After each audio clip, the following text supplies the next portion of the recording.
Family prayer ఇంట్లో లేకపోతే pastor గారు చెప్పినట్టు మనం చేతులారా మన ఇల్లు పాడు చేసుకుంటున్నాం. రోమిలికి రాసిన పత్రిక 8వ అధ్యాయం. రోమిలికి రాసిన పత్రిక 8వ అధ్యాయం. కొన్ని ముఖ్యమైన సంగతులు కొన్ని మీ దృష్టికి మళ్ళీ తీసుకొచ్చే ప్రయత్నం చేస్తాను. మనందరికీ చిరపరిచయమైన వాక్య భాగం చాలాసార్లు మనం చదువుకున్నాము. రోమిలికి రాసిన పత్రిక 8వ అధ్యాయం చాలా ఆశ్చర్యకరమైన అధ్యాయం. 8వ అధ్యాయం మనకి లేకపోతే క్రైస్తవ జీవితం ఎలా జీవించాలో మనకి తెలిసేది కాదు. బైబిల్లో ప్రతి వాక్య భాగం చాలా చాలా ప్రాముఖ్యమైనదే. ఏ ఒక్క వాక్య భాగం లేకపోయినా, ఏ ఒక్క అధ్యాయం లేకపోయినా కూడా మనకి చాలా లోటు కనపడుతుంది. ఈ 8వ అధ్యాయం ముందు ఏం జరిగిందో మనకు తెలుసు. మొదటి 7 అధ్యాయాలు మనం ఏ విధంగా దేవుని ఉగ్రతకు పాత్రులమో, ఏ విధంగా మన పాపాన్ని బట్టి, మన పాప స్వభావాన్ని బట్టి, మన భ్రష్టమైన జీవితాన్ని బట్టి ఏ విధంగా దేవుని ఉగ్రతకు మనం పాత్రులమయ్యామో అవన్నీ మొదటి 3 అధ్యాయాల్లో చెప్పుకుంటూ వచ్చారు. 4వ అధ్యాయం దగ్గర నుంచి యేసుక్రీస్తు వారు మన కోసం మరణించిన కారణంగా మీరు విశ్వాసం ఉంచితే రక్షించబడతారు, మీరు విశ్వాసం ఉంచితే దేవుడు మిమ్మల్ని క్షమిస్తాడు, మీరు ఏం చేయవసరం లేదు, కేవలం యథార్థంగా పశ్చాత్తాపడి క్షమించమని అడిగితే దేవుడు మిమ్మల్ని నీతిమంతులుగా తీరుస్తాడు, నీతిమంతులుగా చేస్తాడు అని. నేను దేవుడి దృష్టికి నీతిమంతుడిగా అవ్వాలంటే ఏం చేయాలంటే ఏం చేయవసరం లేదు, నువ్వు విశ్వాసం ఉంచితే చాలు అని 7 అధ్యాయాలు పదే పదే వివరించుకుంటూ వచ్చాడు. సో 7వ అధ్యాయం ఆఖరికి వచ్చేటప్పటికి ఈ 7 అధ్యాయాల్లో మాట్లాడుకుంటూ వచ్చిన దాని అంతటిని క్రోడీకరిస్తున్నాడు అనమాట. చాలా ఆశ్చర్యంగా ఉంటుంది. మనం 7 చదువుకొని 8లోకి వెళ్దాం. 7వ అధ్యాయం అంటే 7 అధ్యాయాల్లో ఉన్న స్టోరీ అంతటినీ 2 లైన్లో చెప్తున్నాడు. భలే ఆశ్చర్యంగా అనిపిస్తుంది. 7వ అధ్యాయం 24వ వచనం. అయ్యో, నేనెంత దౌర్భాగ్యుడను, ఇట్టి మరణమునకు లోనగు శరీరము నుండి. ఇది 7 అధ్యాయాల్లో ఉన్న మన స్ట్రగుల్. నేనేంటి, నా స్వభావం ఏంటి, నేనంతటి దౌర్భాగ్యుడును, నాది మరణకరమైన శరీరం. ఆ పై వచనాలు కూడా కనుక మీరు చూస్తే నా స్వభావమే పాప స్వభావం. నా శరీరం లోపల ఒక నియమం కనపడుతుంది. మేలు లేకపోతే మంచి చేయాలని అనుకుంటున్నాను కానీ చేయలేకపోతున్నాను. చేయకూడదని కొన్ని సంగతులు నాకు తెలుసు, చేయకుండా ఉండలేను. నా నేచర్ అది, నా బలహీన స్వభావం. దాన్ని డెడ్లీ ఫ్లెష్ అన్నాడు. ఇది తప్పు చేయటానికే రెడీగా ఉంటుంది తప్ప వేరే దీనికేమీ చేత కాదు.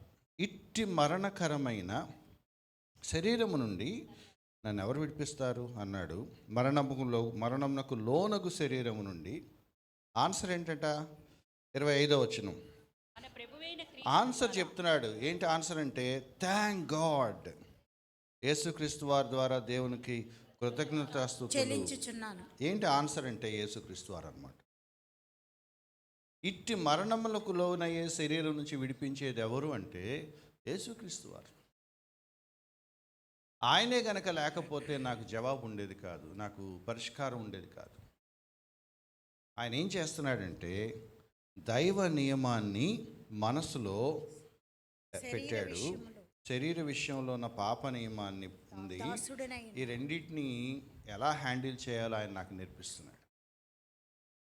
పాప విషయంలో నేను యాక్చువల్గా బానిసని, దాసుడను. కానీ దాన్ని అధిగమించి దేవుడి విషయాల్లో నేను దేవునికి లోబడేలాగా సహాయం చేసే ఒక పద్ధతిని, ఒక ప్రొవిజన్ని యేసుక్రీస్తు వారు మనకు ఏర్పరిచాడు.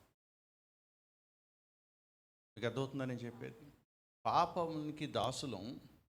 కానీ ఏంటి మరి దౌర్భాగ్యమైన నా స్థితి, మరణమునకు లోనైన ఈ బానిసత్వం నుంచి, శరీరం నుంచి నన్ను ఎవరు విడిపిస్తారని ఎవరైనా ఆక్రందిస్తూ ఉంటే వాళ్ళకి యేసుక్రీస్తు వారు ఇస్తున్న ఒక గుడ్ న్యూస్ ఏంటంటే, నేను ఒక అవకాశం మీకు ఇచ్చాను. నేను ఒక ప్రొవిజన్ మీకు ఇచ్చాను. మీరు నా యందు విశ్వాసం ఉంచిన కారణం చేత నేను మీకు ఇచ్చే కృప ఏంటంటే, మీరు ఆ పాపానికి దాసుడుగా ఉండాల్సిన ఆ నియమం నుండి బయటకు వచ్చేసి దేవుని సేవించే ఒక స్వభావం నేను మీకు ఇవ్వబోతున్నాను. ఏంటి ఆ నియమం, ఏంటి ఆ స్వభావం అంటే 8వ అధ్యాయం అనమాట. 8వ అధ్యాయం అనమాట. 7వ అధ్యాయంలో ప్రశ్న ఉంది, జవాబు ఉంది. ఆ జవాబు వివరణ 8వ అధ్యాయంలో ఉంది. 8వ అధ్యాయం మొదటి వచనం. కాబట్టి ఇప్పుడు క్రీస్తు యేసునందున్న వారికి ఏ శిక్ష విధియు లేదు. రక్షించబడిన వ్యక్తి మొట్టమొదటిగా గుర్తుపెట్టుకోవాల్సిన విషయం ఏంటంటే, 7వ అధ్యాయం చివరి నుంచి రావాలి మనం. రక్షించబడిన వ్యక్తి గుర్తుపెట్టుకోవాల్సిన సంగతి ఏంటంటే, నేను యేసుక్రీస్తు వారిలో విశ్వాసం ఉంచాను కాబట్టి ఈ పాపపు స్వభావాన్ని అధిగమించి దేవుణ్ణి సేవించే ఒక మనసు దేవుడు నాకు ఇవ్వబోతున్నాడు. ఇది రక్షించబడిన ఆ తొలి క్షణం మొదలుకొని. అయితే నాకు ధైర్యం కలగటం కోసం కొన్ని సంగతులు చెప్తున్నాడు. ఈ పాప నియమాన్ని దాటుకొని దేవుడికి నేను లోబడే స్వభావం నాకు ఎక్కడి నుంచి వస్తుంది అని అంటే, ఒకటి, దేవుడు నన్ను క్షమించాడు కాబట్టి. 8వ అధ్యాయం మొదటి వచనం. ఇది బాగా గుర్తుపెట్టుకోండి, లేదా నోటి కంటతా పెట్టేయండి. క్రీస్తు యేసునందున్న వారికి ఏ శిక్షా విధి లేదు. మన పాపాలను బట్టి దేవుడు మనల్ని శిక్షించడు. విశ్వసించిన వారి పాపాలను దేవుడు క్షమించేశాడు. 103వ కీర్తనలో మనం చూస్తాం, తూర్పుకి పడమరకి ఎంత దూరం ఉందో అంత దూరం వాటిని విసిరేశాడు. తన వెనక్కితో విసిరేశాడు, అంటే వెనక్కి తిరిగి చూడ్డికి ఆయన క్షమించేశాడు. క్షమించి ఏం చేశాడంటే, 2వ వచనం, క్రీస్తు యేసునందు జీవమునిచ్చు ఆత్మ యొక్క నియమము పాప మరణముల నియమము నుండి నన్ను విడిపించెను. ఇది ఈ నియమం యొక్క గొప్పతనం ఏంటంటే, ఈ నియమం ఇందాక మనం మాట్లాడుకున్నాం 7వ అధ్యాయంలో చివరిలో మనకు ఒక నియమం ఉందంటే, ఒక ప్రిన్సిపల్ ఉంది మన బాడీలో. ఏంటంటే, మంచి తెలుసు కానీ చెయ్యము, చెడు చేయకూడదని అనుకుంటాం కానీ చేయకుండా ఉండలేము. హెల్ప్లెస్నెస్. మళ్ళీ చేసేసాను, మళ్ళీ పడిపోయాను, మళ్ళీ జారిపోయాను, మన నేచర్ ఇది.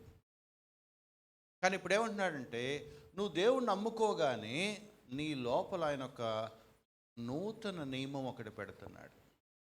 చేయకుండా ఉండలేకపోతున్నాను, మళ్ళీ పడిపోయానని పడతా లేస్తా ఉండే స్టోరీకి పరిష్కారంగా ఆత్మ నియమం పెట్టాడు. అర్థమవుతుందా? 2వ వచనం. ఆత్మ యొక్క నియమము ఏం చేస్తుంది? పాప మరణముల నియమాన్ని నుంచి నన్ను విడిపించెను. ఇదివరకేమో నేను పాపం చేయకుండా ఉండలేని ఒక నిస్సహాయ స్థితిలో ఉన్నాను. ఇప్పుడు పాపం చేయకుండా ఉండగలిగే ఒక నియమాన్ని దేవుడు నా లోపల పెడుతున్నాడు. పుల్ అంటాం తెలుగు, మరి ఇంగ్లీష్ వచ్చిన వాళ్ళకి అర్థమవుతుంది. ఒక స్ట్రాంగ్ పుల్ ఉంటుంది మన స్వభావంలో, ఒకటి మనల్ని లాగేస్తూ ఉంటుంది. ఉదాహరణకి భూమి ఆకర్షణ శక్తి లాంటిది అనమాట.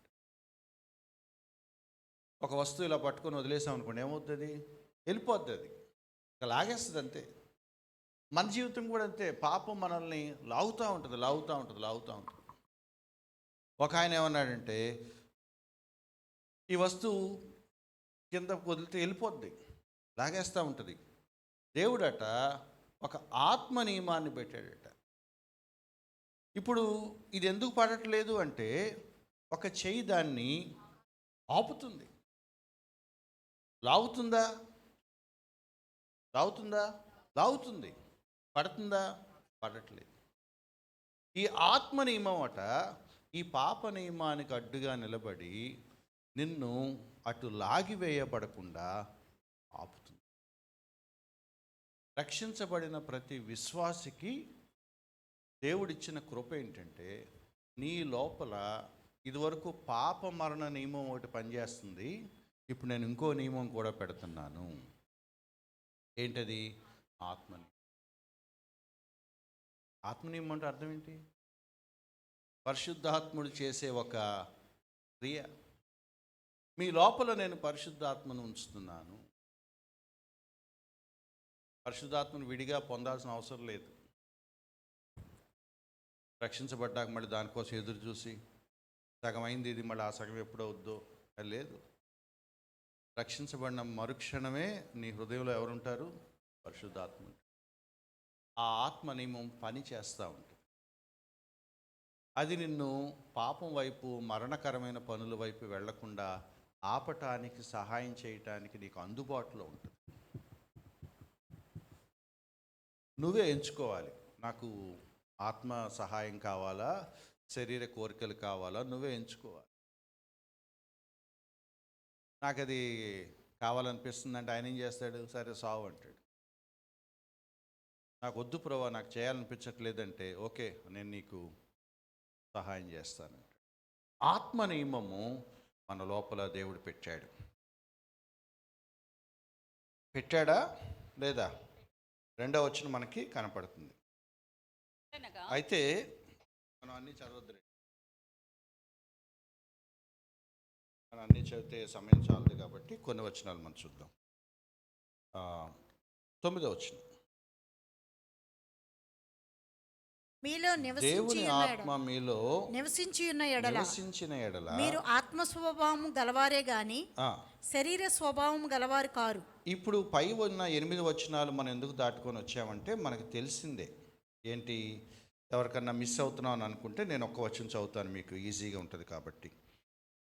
5వ వచనం నేను చదువుతున్నానండి.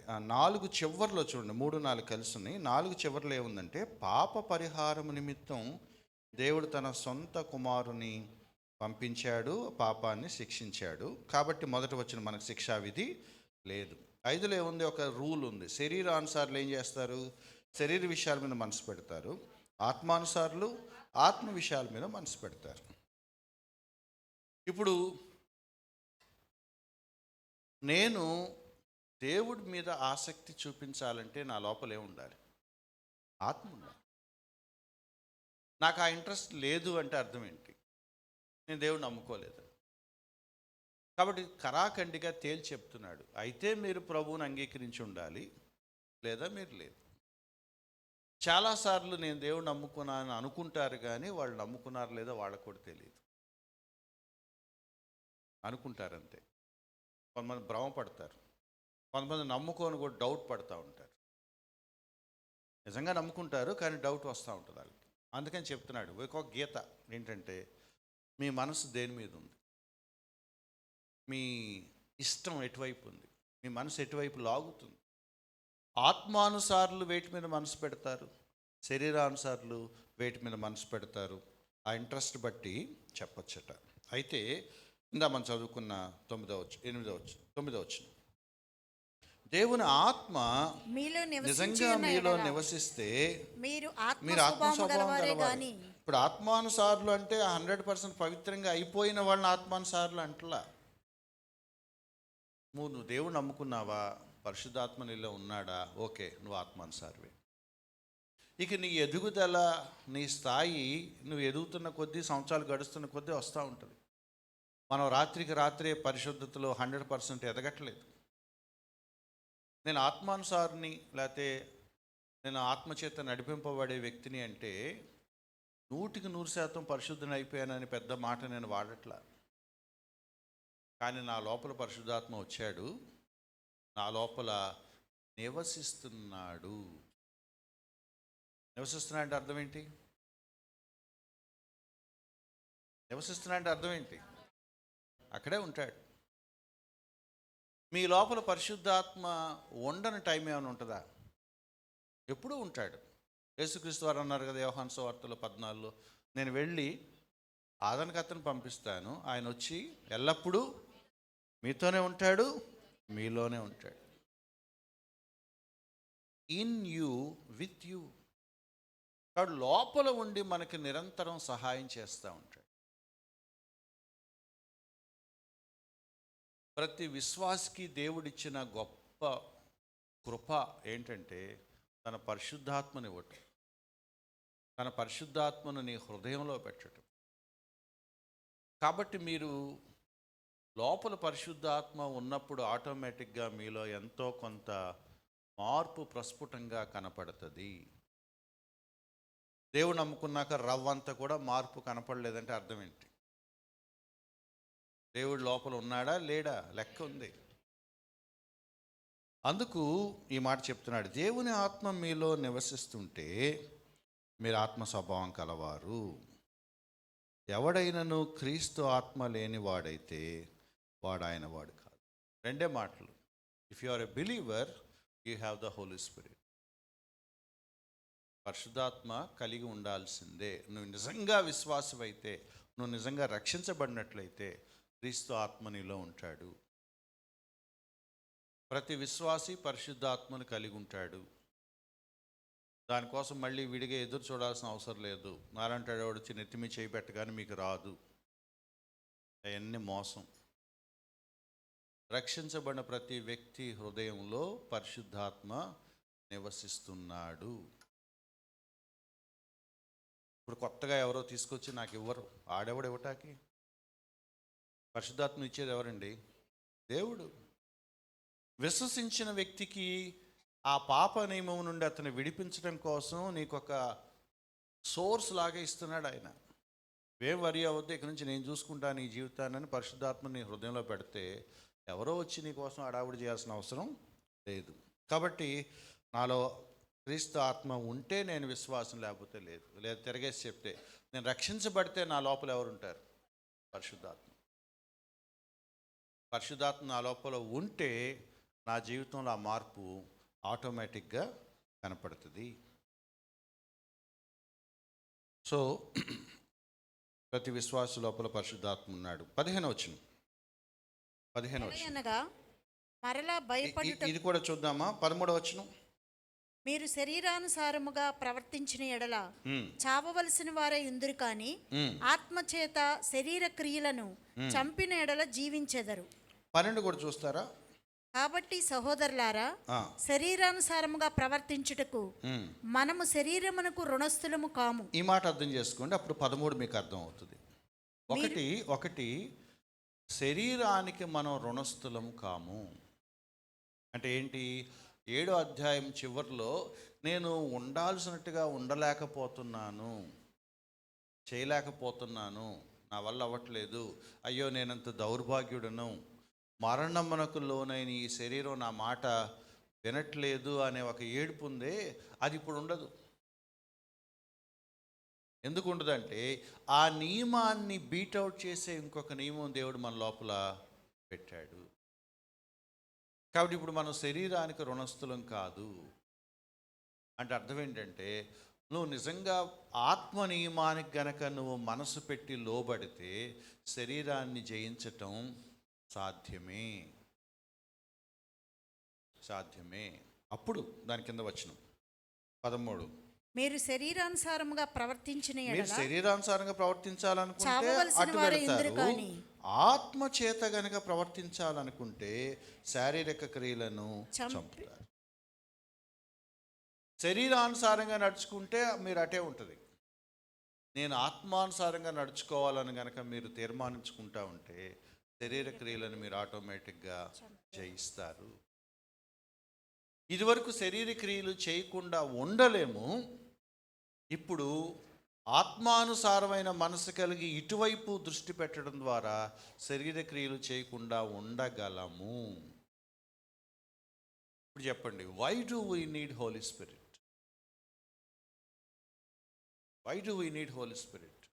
శరీరాన్ని జయించటం కోసం. ఇదివరకు చేతగాని ఒక బలహీన స్వభావం దాటుకొని ఇప్పుడు దేవునికి అనుకూలంగా జీవించగలిగే ఒక స్వభావాన్ని దేవుడు మనకిస్తున్నాడు. ఎందుకు పరిశుద్ధాత్మ అంటే పరిశుద్ధంగా జీవించటం కోసం, శరీర క్రియలను చంపటం కోసం, ఆత్మానుసారంగా జీవించటం కోసం, దేవుని బిడ్డలు ఎలా జీవిస్తారో ఆ ప్రకారంగా జీవించటం కోసం.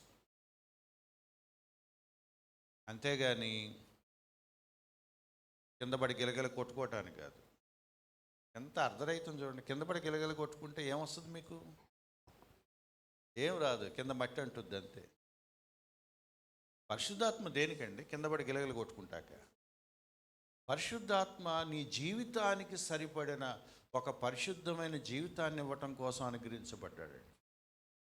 మునుపు రక్షించబడక మునుపు నీ పాప స్వభావంతో నువ్వు దేంతో సంఘర్షణ గురయ్యి బానిసత్వంలో ఉన్నావో అవి నువ్వు ఇప్పుడు చేయకుండా ఉండగలిగే ఒక నూతన పవిత్ర జీవితాన్ని జీవించడానికి నేను నీకు సహాయం చేస్తాను, నీ లోపల నివసిస్తాను, పాప శరీర మరణ నియమాల నుండి నేను నిన్ను ఆపుతానని ఆయన అంటే అయ్యొద్దు నాకు అంటున్నాం మనం. నీ జీవితానికి సరిపడా సహాయాన్ని నేను నీకు చేస్తాను అని పరిశుద్ధాత్మ మనకి ఇస్తే అసలు నా జీవితంతో నీకు సంబంధం లేదు, నా ప్రవర్తనతో సంబంధం లేదు, నా మనసుతో నీకు సంబంధం లేదని మనం అంటున్నాం. ఒక విశ్వాసిగా నువ్వు ఎలా జీవించాలని దేవుడు కోరుకుంటున్నాడో ఆ జీవితాన్ని జీవించటం సాధ్యమవుతుందా అంటే పరిశుద్ధాత్మ సహాయంతో సాధ్యమవుతుంది. మరి అది కదా మనం కోరుకోవాల్సింది. దేవునికి ఇష్టంగా జీవించాలని కోరుకునే వాళ్ళు ఎవరి సహాయాన్ని అడగాలి?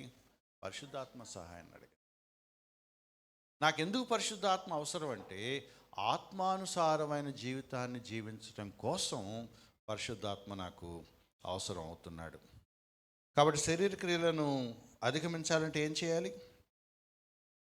పరిశుద్ధాత్మ మీద ఆధారపడాలి. ఆత్మ చేత శారీరక క్రియలను చంపచ్చు.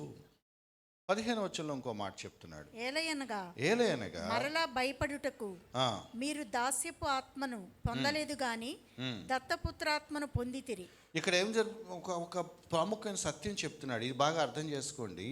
నేను రక్షించబడినప్పుడు నన్ను అర్థం చేసుకోండి. నేను రక్షించబడినప్పుడు దేవుడట నన్ను క్షమించడం మాత్రమే కాదు, తన పరిశుద్ధాత్మను నాకు ఇవ్వటమే కాదు, నన్ను తన కుమారుడిగా స్వీకరించుకున్నాడు. నేను నిజానికి దేవుని కుమారుడిని కాదు, కానీ ఏం చేశాడు? ఇక నుంచి నువ్వు నా కుమారుడివే అన్నాడు. యోహాను సువార్త మొదటి అధ్యాయం మనందరికీ తెలుసు. తనని అందరూ అంగీకరించరు, వారందరూ ఆయన కుమారులు అవ్వాలని దేవుడు వాళ్ళకి ఒక ప్రొవిజన్ ఇచ్చాడు, అధికారం అనుగ్రహించాడు.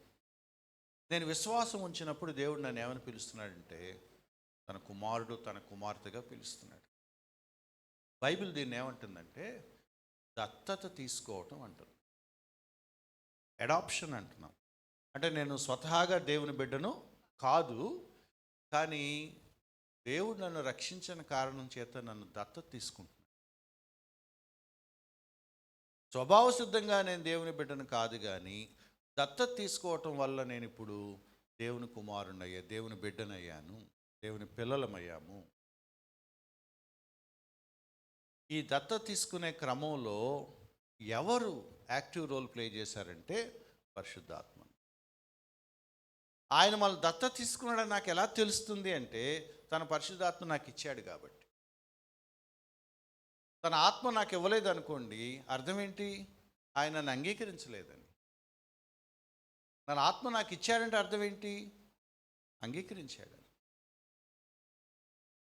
సో నాలో పరిశుద్ధాత్మ ఉంది అని అనుకున్న వాళ్ళు, ఉంది కూడా కాదు, ఏమనాలి? ఉన్నాడు, నాలో పరిశుద్ధాత్మ ఉన్నాడు అని భావించేవాళ్ళు దేవుడు నన్ను తన బిడ్డగా స్వీకరించాడు, దత్తత తీసుకున్నాడు అన్న సంగతి కూడా గుర్తించాలి. ఈ రెండింటికి మధ్యలో ఇంకొక మాట ఉంది, ఇలా మనం చదువుకుంటూ దాటేసుకొని వచ్చాం. 14 వచ్చిన దేవుని ఆత్మ చేత ఎందరూ నడిపింపబడుదురు వారందరూ దేవుని కుమారులై ఇందురు. ఇప్పుడు చెప్పండి, దేవుడు నన్ను కుమారుడిగా స్వీకరించాడా? నేను ఆయన కుమారుడు అనటానికి రుజువేంటి? పరిశుద్ధాత్మ కలిగి ఉన్నాను. రెండో రుజువు ఏంటంటే ఆయన చెప్పినట్టు మీరు నడుచుకుంటారు. నిజంగా పరిశుద్ధాత్మ మీ లోపల ఉంటే ఆయన చెప్పినట్టు మీరు నడుచుకుంటారు. మళ్ళీ దాన్ని ఇంకో స్టేట్మెంట్లా చెప్తున్నాడు, ఎందరు ఆయన చేత నడిపించబడతారో వారు దేవుని కుమారులే.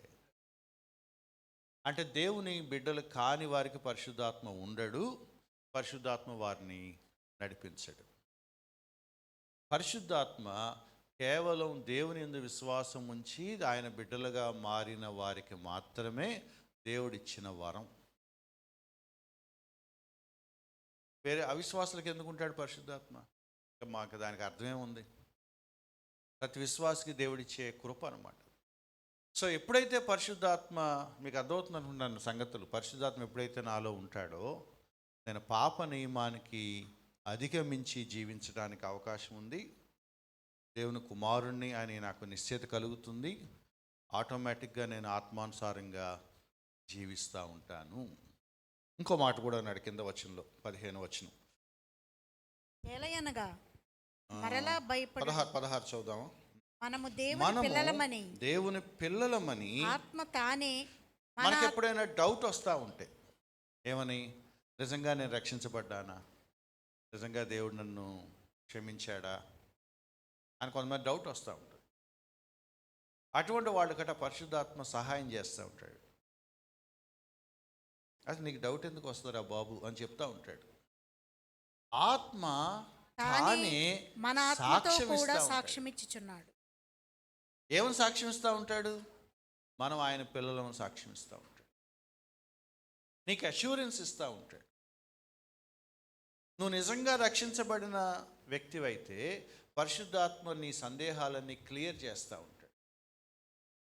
నా మాట మీకు అర్థమవుతుందా? నేను రక్షించబడ్డానా లేదా అనే డౌట్ విశ్వాసికి పరిశుద్ధాత్మ రానివ్వడు. ఒకవేళ వచ్చిన వెంటనే దాన్ని తీసేస్తాడు. సంవత్సరాలుగా ఆ డౌట్ నాకు ఉంది అని నువ్వు అంటే అర్థం ఏంటి? నీకేమి తెలియలేదా? నీకు పరిశుద్ధాత్మకి సంబంధం. మీకు ఎప్పుడైనా సరే మీ విశ్వాసం గురించి, మీ రక్షణ గురించి డౌట్ వస్తే మీరు ఎవరి వైపు చూడాలి? పరిశుద్ధాత్మ వైపు చూడాలి. పరిశుద్ధాత్మ మీకు అష్యూరెన్స్ ఇచ్చినా కూడా మీరు డౌట్లు వస్తున్నాయంటే మీరు రక్షించబడలేదని. పరిశుద్ధాత్మ ఇంకొక సహాయం చేస్తారట. అంటే ఇవన్నీ ఇంటర్లింక్డ్, మీకు అర్థమవుతున్నాయి కదా. నా లోపలికి వస్తాడు, పాప నియమం నుంచి నన్ను విడిపిస్తూ ఉంటాడు, దేవునికి నన్ను కనెక్ట్ చేస్తాడు, దగ్గర చేస్తాడు, నేను దేవుని బిడ్డనే అని నాకు పదే పదే చెబుతూ ఉంటాడు. చెప్పటమే కాదట, ఆ పై వచనం 14 చివర్లో అబ్బా తండ్రి అని మొరపెడుతున్నామట. ఇందులో ఉన్న చాలా ఆశ్చర్యకరమైన సంగతి ఏంటంటే, మనల్ని దేవుడు దత్తత తీసుకున్నప్పుడు, ఈయన నన్ను దత్తత తీసుకున్నాడు, మరి ఏంటో మరి ఇప్పటి నుంచి నేను ఈయన్ని నాన్నని పిలవాలి అనే ఒక బెరుకు మీకు ఉండదు. మీకు అర్థమవుతుంది కదా. ఇప్పుడు మనం నాన్నని పిలవాలా అని ఒక ఇబ్బంది పడి సరే అలవాటు చేసుకుందాం, అదే ఉండదు. పరిశుద్ధాత్మ ఏం చేస్తాడంటే నీ లోపల ఆ రిలేషన్ని క్రియేట్ చేస్తాడట. నువ్వు ఆటోమేటిక్గా ఏమని పిలుస్తావట? దేవుడిని తండ్రి అనే పిలుస్తావు. ఎలా పిలుస్తావంటే నువ్వు నిజంగా ఆయన బిడ్డలాగానే నువ్వు మాట్లాడుతూ ఉంటావు. అది అందులో ఉన్న గొప్పతనం. నాకు తెలిసి ఏ విశ్వాసి కూడా ప్రార్థన చేసేటప్పుడు మరి ఇప్పుడు తండ్రి అందామో వద్దా, అనొచ్చా అనకూడదైనా అని అంటాడేమో అని ఎవ్వరూ సంకోచించినట్టు నాకు తెలియదు. దేవుడు నమ్ముకున్న తెల్లారి నుంచి విశ్వాసం ఏమని ప్రార్థన, తెల్లారి కూడా కాదు, ఆ క్షణం నుంచి ఏమని ప్రార్థన చేస్తారంటే తండ్రి. మీలో మరి కొంతమంది ఉన్నారు, లేదు నాకు తెలియారు, కొంతమంది ఇంగ్లీష్ మీడియం తండ్రులు ఉన్నారు. వాళ్ళు డాడీ అనేవాళ్ళు ఉన్నారు. ఒక అడుగు ముందుకెళ్ళి డాడీ అనేవాళ్ళు ఉన్నారు. ఆ చనువు, ఆ సాన్నిహిత్యం దేవుని దగ్గర మనకు ఉందా అంటే ఉంది. ఈ డాడీ డాడీ అని పాటలు పాడేది అది గౌరవం లేని పాట అనుకోండి. బట్ ఇష్టంగా దేవుణ్ణి నాన్న అని పిలుచుకునే వాళ్ళు ఉన్నారు, తండ్రి అనేవాళ్ళు ఉన్నారు. ఇది ఇబ్బంది పడతాం పలికే పదం కాదు. నిజంగా దేవుడు నాకు తండ్రి. యేసుక్రీస్తు వారు మనకు ప్రార్థన నేర్పించారు. మీరు ఏమని ప్రార్థన చేయాలంటే పరలోకమందున్న మా తండ్రి. ఆటోమేటిక్ వచ్చేస్తుంది. గాడ్ ఈజ్ మై ఫాదర్ అనే ఒక ధైర్యం నీకు ఎక్కడి నుంచి వస్తుందంటే పరిశుద్ధాత్మ మూలంగా వస్తుంది. నువ్వు ఇష్టంగా నీ బాధని, నీ హృదయాన్ని మీ నాన్నకి చెప్పుకున్నట్టుగా దేవుని దగ్గర కుమ్మరించుకోగలగటానికి కారణం పరిశుద్ధాత్మ. అందుకే ఎవరినన్నా ప్రార్థన చేయమన్నప్పుడు పాస్టర్స్తో పెద్ద ప్రాబ్లమే మనకి. మన ప్రార్థన విని చెప్పేస్తారు వాళ్ళు, మీరు నిజంగా రక్షించబడ్డారా లేదా. ఒక ఆయన ప్రార్థన చేయగానే ఆ పాస్టర్ గారు అన్నారంట, బాబు ముందు నువ్వు దేవుడు నమ్ముకో, తర్వాత ప్రార్థన చేయదు, ఎందుకంటే నువ్వు ఏం చేస్తున్నావు, నీకు విశ్వాసి మాత్రమే తండ్రితో ఎలా మాట్లాడాలో అలా మాట్లాడగలిగే చనువు, సహవాసం, ఆ బంధం ఏర్పడుతుంది. దాన్నే మనం అంటున్నాం యోహాను మొదటి పత్రిక మొదటి అధ్యాయంలో, తీయవసరం లేదు, ఆయనతో మనం అన్యోన్య సహవాసము గలవారమై ఉన్నాం. We have a great intimate fellowship with father. ఈ ఫెలోషిప్ ఎక్కడి నుంచి వచ్చింది, ఈ రిలేషన్ ఎక్కడి నుంచి వచ్చిందంటే పరిశుద్ధాత్మ కలుగ చేశాడు. చూడండి ఎన్ని ఇష్యూస్ ఉన్నాయో. Without Holy Spirit you cannot fight your life. పాప జీవితాన్ని జయించలేవు. వితౌట్ హోలీ స్పిరిట్ దేవుడు నీకు తండ్రిని అర్థం కాదు. వితౌట్ హోలీ స్పిరిట్ నువ్వు దేవుడితో సాన్నిహిత్యంగా ప్రార్థన చేయలేవు. వితౌట్ హోలీ స్పిరిట్ అసలు దేవుని బిడ్డగా జీవించడం ఎలాగో కూడా నీకు, in other words, without Holy Spirit Christian life సాధ్యం కాదు. క్రైస్తవ జీవితం, విశ్వాస జీవితం సాధ్యం కాదు. పరిశుద్ధాత్మ లేకుండా నువ్వు ఒక్క అడుగు కూడా ముందుకి వేయలేవు. అందుకే దేవుడు రక్షించబడిన మరుక్షణమే మన హృదయాల్లో తన పరిశుద్ధాత్మను ఉంచాడు.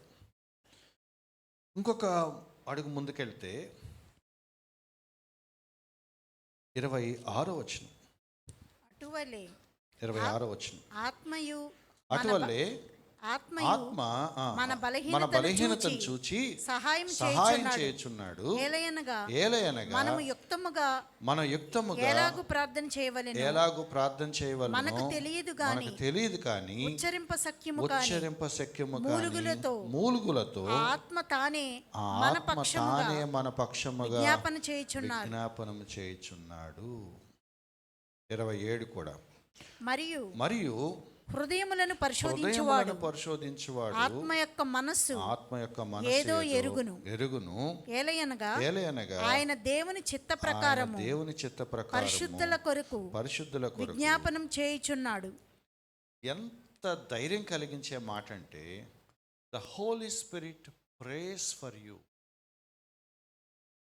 పరిశుద్ధాత్మ నీ కొరకు విజ్ఞాపన చేస్తూ ఉంటాడు. 2 పాయింట్స్ ఉన్నాయి, అవి చెప్పి నేను ముగిస్తాను. ఒకటి, యుక్తముగా ప్రార్థన చేయటం మనకు తెలియదట. ఏ సమయంలో అంటే మన బలహీనతల సమయంలో. అటువలే ఆత్మయు మన బలహీనత చూసి సహాయం చేస్తున్నాడు. ఆ పైన ఉన్న వచనాలన్నీ ఏముంటాయంటే, విపరీతమైన శ్రమానుభవంలో ఉన్నవాళ్ళు ఎప్పుడు విడుదల కలుగుద్దా అని మూలుగుతా ఎదురు చూసే వాళ్ళ కోసం చెప్తున్నాడు. ఒక్కోసారి జీవితంలో, ఆత్మీయ జీవితంలో మనకు వచ్చి ఎదురయ్యే పరిస్థితులు మనల్ని కృంగిపోయేలా చేస్తాయి. ఎంత కృంగిపోతాయి అంటే, ఇక నీకు ప్రార్థన చేయటానికి కూడా చేత కాదు, మనసు రాదు, లేకపోతే ఏం చేయాలో నీకు అర్థం కాదు, ఏం అడగాలో కూడా నీకు తెలియదు. మన బాగా ఇష్టమైన వాళ్ళు హాస్పిటల్లో ఉన్నారనుకోండి, హోప్లెస్ అని డాక్టర్స్ అన్నారనుకోండి, ఒకసారి ఏం చేయాలనిపిస్తుంది? తీసేసుకోమని అందామా? అనలేము. బ్రతికించమని అడుగుతాము. ఒకవేళ దేవుడు తీసేసుకుంటానంటే మనం ఏం చేస్తాం? కాదని అంటామా? అనలేము. ఏం చేస్తాం? ఏం చేయాలో కూడా నాకు కూడా తెలియట్లేదు, నీ ఇష్టం ప్రభా అని అనేస్తాం. ఒకసారి నీ ఇష్టం అంటానికి కూడా ఉండదు,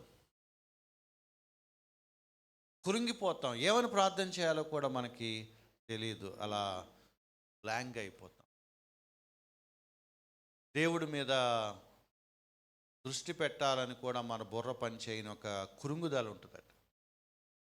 ఏం చేయాలి తెలియదంటే ఆయన అంటాడు, నీ పరిస్థితి నాకు తెలుసు అంటాడట. మన బలహీనతలో చూసి ఆయన మనకు సహాయం చేస్తాడు. ఏమనంటే, నీ ఇప్పుడు ఏం చేయాలో నీకు తెలియట్లేదు కదా, నువ్వు ఇప్పుడు ఏం చేయాలో నాకు తెలుసు. అందుకే చూడండి ఆ వచనం 27లో, ఆ ఆత్మ తానే మన పక్షముగా విజ్ఞాపన చేయుచున్నాడు. 27 ఆఖరిలో దేవుని చిత్త ప్రకారము విజ్ఞాపన చేయుచున్నాడు. ఇక నీ పరిస్థితి ఆయనకి తెలిసినప్పుడు ఆయన ఏమంటాడంటే, ఓకే, నీ సంగతి నేను చూసుకుంటా. నేనేదో అడుగుతాను ఆ ఫ్రస్ట్రేషన్లోను, ఆ డిసప్పాయింట్మెంట్లోను. ఆయన ఏమంటాడంటే, వీడికి ఇది కాదు తండ్రి, ఇది కావాల్సిన ఇంకోటి ఉంది, అది అవసరం ఇతనికి. పరిశుద్ధుల కొరకు ఆయన విజ్ఞాపన చేస్తూ ఉంటాడు. తండ్రి చిత్త ప్రకారం చేస్తూ ఉంటాడు. ఏది చేస్తే తండ్రికి అంగీకారం అవుతుందో, తండ్రి చిత్తం అవుతుందో అది అడుగుతూ ఉంటాడు. మన బలహీనతలు ఆయనకు తెలుసు, మన నిస్సహాయ పరిస్థితులు మనకు తెలుసు. నేను నాకు ఏరోప్లేన్ కావాలని అడిగాను అనుకోండి, వస్తుందా? రాదు. ఆయన పక్కన ఉంటాడు మన పరిశుద్ధాత్ముడు కనుక కొంచెం మన ప్రసాదంపాడు భాషలో మాట్లాడాల్సి వస్తే ఒకవేళ ఆడి మొహం ఆడి తెలిసావదు. ఏరోప్లేన్ లేదు, గిరోప్లేన్ లేదు, ఆడికి ఏమి ఇవ్వాలి? ఇంకోటి ఇవ్వు. అది ఆత్మీయ జీవితానికి అవసరమైన ఇంకోటి ఏదో ఇవ్వు. వాడికి అవసరమైంది అది కాదు, ఇది వాడికి అవసరం. వాడి జీవితానికి, నా జీవితానికి ఏది అవసరమో అది తండ్రి దగ్గర విజ్ఞాపన చేసే ఒక పరిశుద్ధాత్మ ఉన్నాడు. నేను అడిగే గొంతెమ్మ కోరికలని అందుకే రావు, మీరు అడిగినా కూడా చెల్లవు. ఎందుకంటే మీరు ఇప్పుడు ఎవరి కంట్రోల్లో ఉంటారు? పరిశుద్ధాత్మ కంట్రోల్లో ఉంటారు. 2, పరిశుద్ధాత్మలు ఈ లోపల నివసిస్తున్న కొద్దీ అలాంటి ప్రార్థన చేయటానికి నీకు కూడా నోరు రాదు. ఎందుకు? నువ్వు ఆయన చేత నడిపించబడుతున్నావు కాబట్టి తండ్రికి అనుకూలమైన ప్రార్థన చేయటం నీకు కూడా చేస్తుంది. పరిశుద్ధాత్మ నీకు ప్రార్థన నేర్పిస్తాడు. నువ్వు ప్రార్థించలేని పరిస్థితిలో నీ పక్షాన ఆయనే ప్రార్థన చేస్తాడు. మన బలహీనతలు ఆయన మనకు సహాయం చేస్తూ ఉంటాడు. ఇప్పుడు మీరు చెప్పండి, నా ఆత్మీయ జీవితంలో ఇప్పుడు దాకా మాట్లాడుకున్న ఈ పరిశుద్ధాత్మ అనే ఆయన లేకపోతే ఎట్లా ఉంటుంది నా ఆత్మీయ జీవితం? ఏది అర్థం కాదు, ఏది తెలియదు, అంధకారమే, గందరగోళమే. నా ఆత్మీయ జీవితంలో ఏమవుతుందో తెలియదు, దేవుడు నాకేం చేశాడో తెలియదు, నేను దేవుడికి ఏమవుతానో తెలియదు, నా పాపాల పరిస్థితి ఏంటో తెలియదు, ఎలా బ్రతకాలో తెలియదు, నేను ఏమని ప్రార్థన చేయాలో తెలియదు, ఎలా ప్రార్థన చేయాలో తెలియదు. ప్రార్థన చేయలేని దుర్భర పరిస్థితుల్లో ఇంకా నేను హోప్లెస్ అయిపోతాను. మిజరబుల్ లైఫ్స్ అన్నమాట. When you have no spirit, your life is meaningless. క్రైస్తవ జీవితాన్ని అలా చేయలేదు దేవుడు. అందుకే 7వ అధ్యాయం చివరిలో అంటున్నాడు, దేవునికి కృతజ్ఞతాస్తుతులు, ఆయన మనకు గొప్ప ప్రొవిజన్ ఇచ్చాడు, పరిశుద్ధాత్మను మనకిచ్చాడు. ఈ పరిశుద్ధాత్మ నా హృదయంలో ఉంటే నాకు అసలు ఏ కన్ఫ్యూజన్ ఉండదు, ఏ ప్రాబ్లం ఉండదు, ఏ భయం ఉండదు. నాకు అర్థం కాక నేను కూర్చున్నా కూడా నా జీవితాన్ని నడిపించుకొని వెళ్ళిపోతూ ఉంటాడు. ఏంట్రా ఏం మాట్లాడవేంటి అంటే తెలీదు నాకు, బట్ ఆయన చూసుకుంటాడు. ఆయన చూసుకుంటాడు. ఎందుకంటే నాకు అర్థం కావట్లేదు ఏం చేయాలో, ఆయన చూసుకుంటాడు. నేను ఆయన మీద ఆధారపడ్డాను. వెన్ టైం కమ్స్ ఆటోమేటిక్గా నువ్వు ఏం చేయాలో నీకు తెలుసు. పరిశుద్ధాత్మ మనల్ని నడిపిస్తాడు. చాలాసార్లు బైబిల్ మనకు ఉంది కదా అని మనం చాలాసార్లు పరిశుద్ధాత్మని ఒక ఆయన ఉన్నాడన్న సంగతి కూడా మనం మర్చిపోతాం. పరిశుద్ధాత్మ అనే దేవుడు మన హృదయంలో ఉన్నాడు. ఆయన మనల్ని రోజు నడిపించాలి. ప్రతి చిన్న పనిలోనూ నేను పరిశుద్ధాత్మ మీద ఆధారపడాలి. మీరేమనుకోనంటే ఒక ప్రశ్న వేస్తాను. రోజంతట్లో మీకు ఎన్నిసార్లు గుర్తొస్తాడు పరిశుద్ధాత్మ? 1 టైం?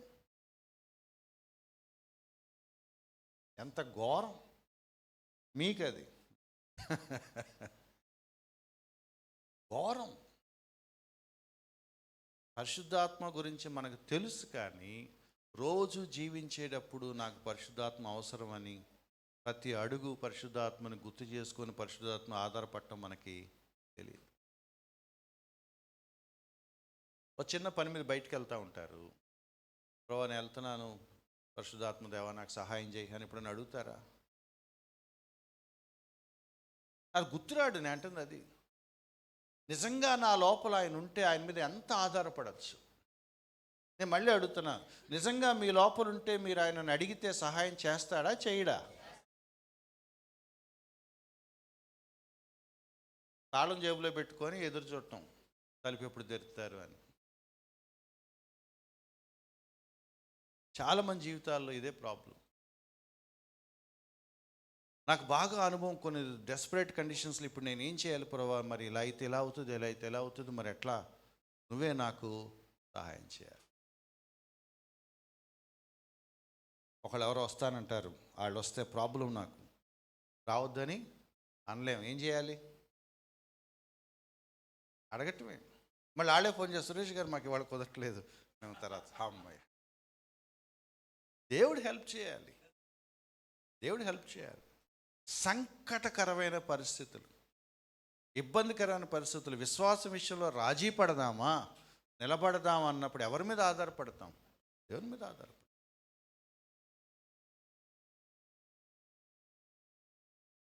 ఒక ఆయన రీసెంట్గా నాకు సాక్ష్యం చెప్తున్నాడు. ఒక ఆయన వైజాగ్లో ఒక ఆయనను వాళ్ళ పై ఆఫీసర్ పిలిచి, నువ్వేంటి ఆఫీస్లో నీ డెస్క్లో బైబిల్ పెట్టుకున్నావంటే ఏంటి అన్నాడు. నేను చదువుకుంటాను, మీరందరూ బాగా బుక్స్ తెచ్చుకుని చదవట్లేదా? అలాగే నేను నాకు నచ్చిన బుక్ తెచ్చి చదువుతున్నాను. అది పై వాళ్ళు అడిగారు, నీకు ఒక ఎక్స్ప్లెనేషన్ ఇమ్మన్నారు, ఎక్స్ప్లెనేషన్ వాళ్ళు సాటిస్ఫై అయితే ఓకే, లేకపోతే నీ ఉద్యోగం తీసేస్తా అన్నారు. నీ ఇష్టం. ఈయనేమన్నాడు, ప్రభా నేను పైకి వెళ్ళి కూడా ఇదే జవాబు చెప్పాలి. ఏమని చెప్పాలి? ఎక్కడి నుంచి నేను చదవనని అంటానా? కాబట్టి నేను రాజీ పడకూడదు. నువ్వు నాకు సహాయం చేస్తే నేను ఇలాగే చెప్పాలి, ఆ ధైర్యం కావాలి. ఆ తర్వాత ఉంటే ఉంటుంది, పోతే పోతే. ఆ పై ఆఫీస్ దగ్గరికి వెళ్ళాడట, ఢిల్లీ వెళ్ళాడట వైజాగ్ నుండి. ఏంటండి అన్నారంట. సార్ ఇది నా బుక్, నా పర్సన్, నేను చదువుకుంటాను, నీకేంటి ప్రాబ్లం? అందరూ పుస్తకాలు తెచ్చుకుని చదువుతారు, నేను నా బుక్ చదువుకుంటాను. నేను పని మానేసి చదువుకోవట్లేదు కదా, ఎప్పుడో లంచ్ టైంలోనే ఎప్పుడో మధ్యలో నేను చదువుకుంటాను. ఆఫీస్ వర్క్ టైంలో నేను చదువుకోవట్లేదు కదా. కాబట్టి దిస్ ఈజ్ మై ఎక్స్ప్లెనేషన్, ఇష్టం. ఇప్పుడు ఆయన అన్నట, వాళ్ళు ఏదో అంటారులే కానీ మీరు వెళ్ళండి అని. ఎవరు సహాయం చేస్తారు? పరిశుద్ధాత్మ. పరిశుద్ధాత్మ మన జీవితంలో ఉన్నాడా అని అన్నప్పుడు, మన హృదయంలో ఉన్నాడా అన్నప్పుడు, ఆయన మీద ఆధారపడాలని కూడా మనం చెప్పుకోవాల్సి వస్తుందండి. హోలీ స్పిరిట్ రియలా కాదండి? రియల్ అయితే మరి ఎందుకు అడగం? రీల్స్ చూసినంత కూడా ఆసక్తి లేదుగా పరిశుద్ధాత్మ మీద మీకు అంటా ఉంటారు ఇట్లా. If you really believe in Holy Spirit, depend on him every moment. అడుగున పరిశుద్ధాత్మను గుర్తు చేసుకోవటం ఎంత బాగుంటుందో లైఫ్. ఆత్మచేత నడిపించబడటం అర్థం ఏంటి? ఆయన గైడ్ చేయటం అర్థం ఏంటి? పరిశుద్ధాత్మ నాకు ఆ జ్ఞానం ఇచ్చాడు, పరిశుద్ధాత్మను ఆ టైంకి మాట్లాడటానికి తెలివిచ్చాడు, లేకపోతే నేను అలా మాట్లాడలేను. ఎవరు చెప్తారు ఈ సాక్ష్యం? ఆధారపడిన వాళ్ళు చెప్తారు. భలే అన్నవయ్యా, నేను అనలేదండి, ఆ టైంకి దేవుడు నాకు సహాయం చేశాడు. ఎందుకంటే నేను దేవుడిని అడిగాను. నేను దేవుడు మన హృదయాల్లో పరిశుద్ధాత్మను పెట్టి మీరు ఎలా బ్రతకాలో దానికి కావాల్సినంత ఈయన మీకు సహాయం చేస్తాడు. మీరు ఆ ఆత్మానుసారంగా నడుచుకోండి అని అంటే ఏడు మన జీవితంలో పరిశుద్ధాత్మ. నువ్వు అన్ని బాగున్న స్థితి నుంచి ఏ దుర్భరమైన పరిస్థితిలోకి వెళ్ళినా సరే ఆయన నీ పక్క నుండి నడిపిస్తాడు, నీ కోసం విజ్ఞాపన చేస్తాడు అని అంటున్నా కూడా, పరిశుద్ధాత్మ దేవా నాకు సహాయం చేయి, పరిశుద్ధాత్మ దేవా నన్ను నడిపించు అని అడగలేని దుస్థితిలో మనం ఉన్నామంటే, అందుకే మన జీవితాలు కూడా అలాగే ఉంటాయి. పాప నియమం నుండి మనం ఎందుకు అధిగమించలేకపోతున్నాము అనంటే, ఆత్మ నియమం వైపు మనం చూడట్లేదు. నిజంగా శరీరాన్ని జయించాలనే కోరిక మనకి లేదు. అవన్నీ ఎంజాయ్ చేస్తానే ఆదివారం ఆరాధనకి వెళ్తే చాలని అనుకునే దగ్గర అయిపోయాం మనం. దాన్ని అసహించుకునే స్థితికి ఇంకా రాలేదు మనం, అది వద్దనుకునే స్థితికి ఇంకా రాలేదు మనం. దేవుని ఆత్మ మన లోపల ఉండి కూడా లేనట్టుగా జీవించటం చారకరం. గలతీయులకు రాసిన పత్రిక, గలతీయులకు రాసిన పత్రిక ఒక వచనం చదువుకొని ముగిద్దాం. గలతీయులకు రాసిన పత్రిక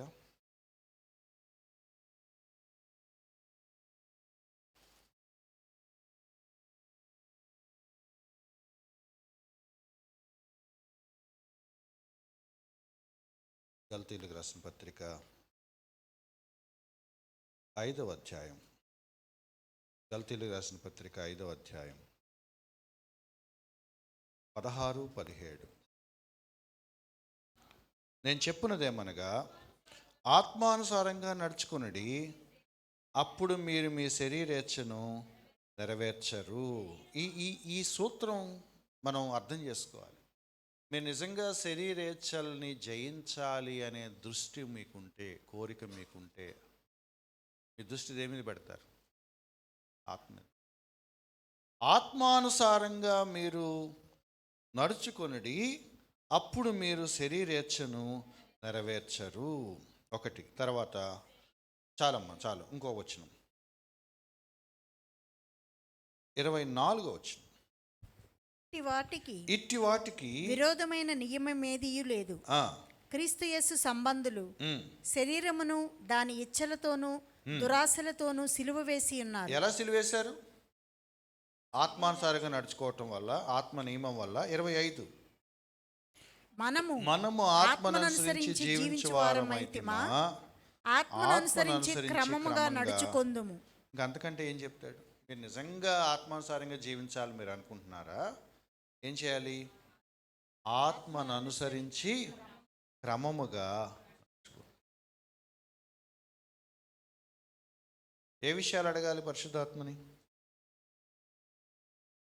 ఏ విషయాలు అడగాలి? ఏ విషయాలు అడగాలి? అదే బైబిల్ జ్ఞానం ఉంటుంది మనకంతే. అన్ని విషయాలు అడగాలి. అది ప్రతి విషయంలోనూ అడగాలి.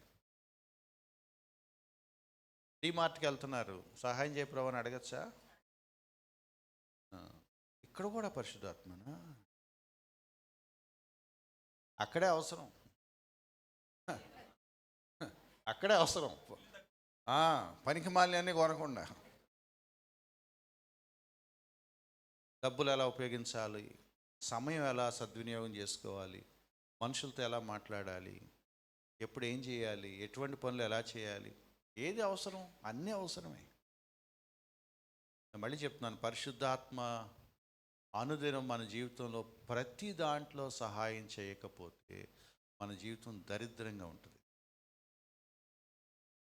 అన్నిట్లో ఆయన సహాయం చేస్తూ ఉంటే అప్పుడు ఆత్మానుసారంగా నడుచుకో. తల వంచి ప్రార్థన చేసుకుందాం.